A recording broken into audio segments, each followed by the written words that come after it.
សួស្តីអ្នកទាំងអស់គ្នាថ្ងៃនេះខ្ញុំនឹងនាំអ្នកទាំងអស់គ្នាទៅស្ដាប់រឿងមួយដែលកើតឡើងក្នុងដំណើរកម្សាន្តមួយនៅប្រទេសឥណ្ឌូនេស៊ី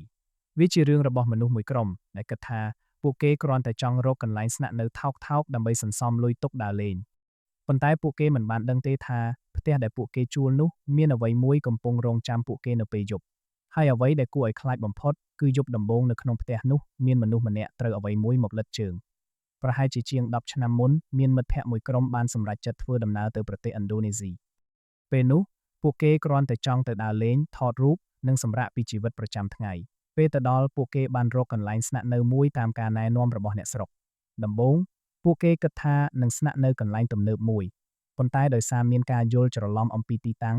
ពួកគេបែរជាទៅដល់ផ្ទះចាស់មួយនៅតំបន់ស្ងាត់ផ្ទះនោះមើលពីខាងក្រៅទៅចាស់ខ្លាំងជញ្ជាំងមានស្នាមសើមបង្អួចខ្លះបិទជិតជុំវិញផ្ទះមានដើមឈើធំៗហើយផ្លូវចូលក៏ស្ងាត់ខុសធម្មតាមិត្តម្នាក់បាននិយាយថាផ្ទះនេះមើលទៅចម្លែកណាស់យើងរកកន្លែងផ្សេងទៅប៉ុន្តែពេលនោះពួកគេធ្វើដំណើរមកឆ្ងាយហើយគ្រប់គ្នាអស់កម្លាំងហើយម្ចាស់ផ្ទះក៏ប្រាប់ថាតម្លៃជួលថោកជាងកន្លែងផ្សេងច្រើនដូច្នេះពួកគេសម្រេចចិត្តចូលស្នាក់អ្វីដែលពួកគេមិនដឹងគឺមុនពេលពួកគេមកដល់ផ្ទះនេះបានទំនេរអស់រយៈពេលជាយូរយប់ដំបូងពួកគេនាំគ្នាទិញអាហារនិងភេសជ្ជៈមកញ៉ាំនៅក្នុងផ្ទះអ្នកខ្លះលេងបៀនិងអ្នកខ្លះនិយាយគ្នាបរិយាកាសដំបូងមើលទៅធម្មតារហូតដល់ប្រហែលម៉ោង2យប់មិត្តភ័ក្តិភាគច្រើនបានចូលគេងនៅសល់តែអ្នកនិទាននិងមិត្តម្នាក់ទៀតដែលនៅអង្គុយនិយាយគ្នាក្រោយមកគេក៏ចូលគេងដែរប្រហែល10នាទីក្រោយអ្នកនិទានមានអារម្មណ៍ថាឈឺនោមគាត់ក៏ងើបចេញពីគ្រែពេលជើងទើបតែប៉ះដីគាត់ឃើញអ្វីមួយនៅក្បែរគ្រែមនុស្សម្នាក់កំពុងដេកស្ទោកនៅលើឥដ្ឋរាងកាយត្រូវបានគ្របដោយក្រណាត់ពណ៌សពីចុងជើងរហូតដល់ក្បាលគាត់ភ្ញាក់ផ្អើលបន្តិចតែគិតថាប្រហែលជាមិត្តភ័ក្តិរបស់គាត់ដែលចុះមកដេកលេងនៅលើឥដ្ឋគាត់ក៏មិនបានយកចិត្តទុកដាក់គាត់ចូលបន្ទប់ទឹកប៉ុន្តែពេលចេញមកអ្វីដែលគាត់ឃើញធ្វើឲ្យគាត់ឈប់ដើរភ្លាមមនុស្សដែលដេកនៅលើឥដ្ឋបែរទៅដេកក្នុងទិសផ្សេងក្បាលដែលគាត់បានឃើញពីមុនឥឡូវបែរទៅម្ខាងទៀត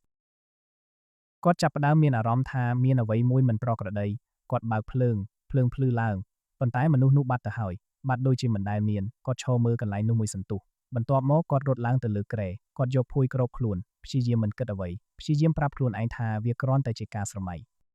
ប៉ុន្តែប៉ុន្មាននាទីក្រោយមានអារម្មណ៍ត្រជាក់មួយកើតឡើងនៅចុងជើងដំបូងគាត់គិតថាខ្យល់ប៉ុន្តែភ្លាមនោះគាត់មានអារម្មណ៍ថាមានអ្វីមួយកំពុងប៉ះជើងហើយបន្ទាប់មកលិទ្ធមួយដងគាត់ស្ទើរតែស្រែកគាត់រួញជើងចូលក្នុងភួយភ្លាមបេះដូងលោតខ្លាំងគាត់ព្យាយាមប៉ុន្តែបន្ទាប់ពីប៉ុន្មានវិនាទីមានអ្វីមួយលិទ្ធម្ដងទៀតគាត់ចាប់ផ្ដើមញ័រគាត់យកភួយគ្របខ្លួនដល់ក្បាលហើយនិយាយក្នុងចិត្តថាកុំមើលប៉ុន្តែមនុស្សគ្រប់គ្នានៅពេលដឹងថាមានអ្វីមួយនៅក្បែរខ្លួនតែងតែចង់ដឹងថាវាជាអ្វីទីបំផុតគាត់ក៏លួចបើកភួយមើលដំបូងគាត់មិនឃើញមុខទេគាត់ឃើញតែសក់វែងខ្មៅរញ៉េរញ៉ៃនៅជិតចុងជើងគាត់បិទភួយវិញភ្លាមប៉ុន្តែបន្ទាប់ពីស្ងាត់មួយសន្ទុះគាត់ឮសំឡេងដង្ហើមនៅជិតខ្លួន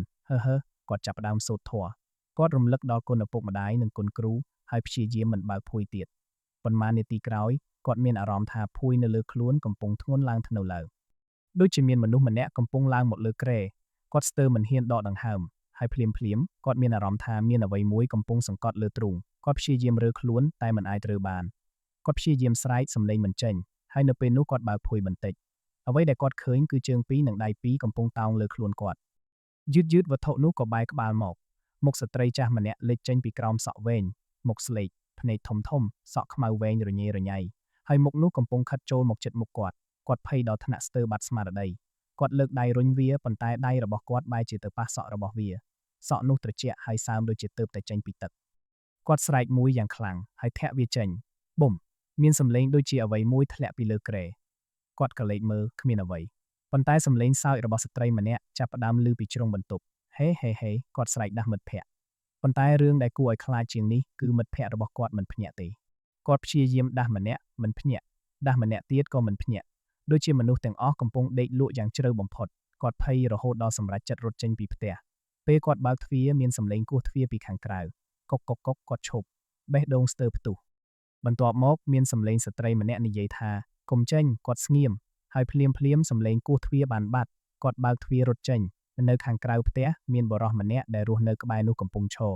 គាត់ឃើញអ្នកនិទានភ័យស្លន់ស្លោហើយសួរថាមានរឿងអ្វីកើតឡើងអ្នកនិទានព្យាយាមប្រាប់ថានៅក្នុងផ្ទះមានខ្មោចបុរសនោះស្ងាត់ភ្លាមគាត់មើលទៅផ្ទះហើយនិយាយតែពាក្យមួយផ្ទះនេះអ្នកជួលមែនទេអ្នកនិទានឆ្លើយថា បាទបុរសនោះសួរបន្តអ្នកណាឲ្យអ្នកជួលពេលបានឮសំណួរនេះអ្នកនិទានចាប់ផ្ដើមមានអារម្មណ៍ចម្លែកគាត់ក៏ប្រាប់ពីម្ចាស់ផ្ទះដែលបានជួលឲ្យពួកគេបុរសនោះដកដង្ហើមវែងហើយប្រាប់ថាផ្ទះនេះធ្លាប់ទំនេរជាយូរគ្មានអ្នកណាចង់រស់នៅព្រោះកាលពីអតីតកាលមានស្ត្រីម្នាក់បានស្លាប់នៅក្នុងផ្ទះនេះតាំងពីពេលនោះមកអ្នកស្រុកខ្លះបានឮសំឡេងស្ត្រីយំអ្នកខ្លះឃើញស្ត្រីសក់វែងដើរតាមផ្លូវនៅពេលយប់ហើយអ្នកដែលធ្លាប់ចូលទៅក្នុងផ្ទះតែងតែប្រាប់ថាមានអារម្មណ៍ដូចជាមាននរណាម្នាក់កំពុងឈរមើលពីក្នុងបន្ទប់អ្នកនិទានចាប់ផ្ដើមសួរបើដឹងថាផ្ទះនេះមានរឿងហេតុអ្វីម្ចាស់ផ្ទះនៅតែជួលឲ្យពួកយើងបុរសនោះមិនឆ្លើយគាត់គ្រាន់តែប្រាប់ថាបើអាចកុំដេកទីនោះទៀតយប់នេះអ្នកនិទានក៏រត់ត្រឡប់ចូលទៅយកមិត្តភ័ក្តិប៉ុន្តែពេលបើកទ្វារចូលមិត្តភ័ក្តិទាំងអស់កំពុងអង្គុយញ័រម្នាក់និយាយថាឯងទៅណាអ្នកនិទានឆ្លើយថាខ្ញុំទៅរកជំនួយមិត្តម្នាក់ទៀតនិយាយថាយប់នេះកុំទុកខ្ញុំឲ្យនៅម្នាក់ឯងទៀតពេលនោះពួកគេចាប់ផ្ដើមប្រាប់រឿងដែលខ្លួនបានជួបម្នាក់មានអារម្មណ៍ថាមានអ្វីមកទាញជើងម្នាក់ទៀតមានអារម្មណ៍ថាមានអ្វីមកសង្កត់កម្នាក់ទៀតនិយាយថាគាត់បានឮសំឡេងស្ត្រីសើចនៅចិត្តត្រចៀកហើយម្នាក់ដែលគួរឲ្យខ្លាចជាងគេបាននិយាយថាគាត់បានឃើញស្ត្រីសក់វែងម្នាក់អង្គុយនៅចុងគ្រែប៉ុន្តែពេលគាត់បើកភ្នែកម្ដងទៀតនាងបាត់ទៅហើយពេលនោះពួកគេមិនហ៊ានដេកបន្ទប់ដាច់ពីគ្នាទៀតទេ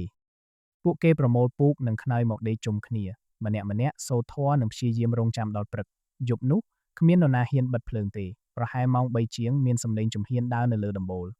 តុកពួកគេទាំងអស់ស្ងាត់ជំហាននោះដើរពីចុងផ្ទះមកជិតបន្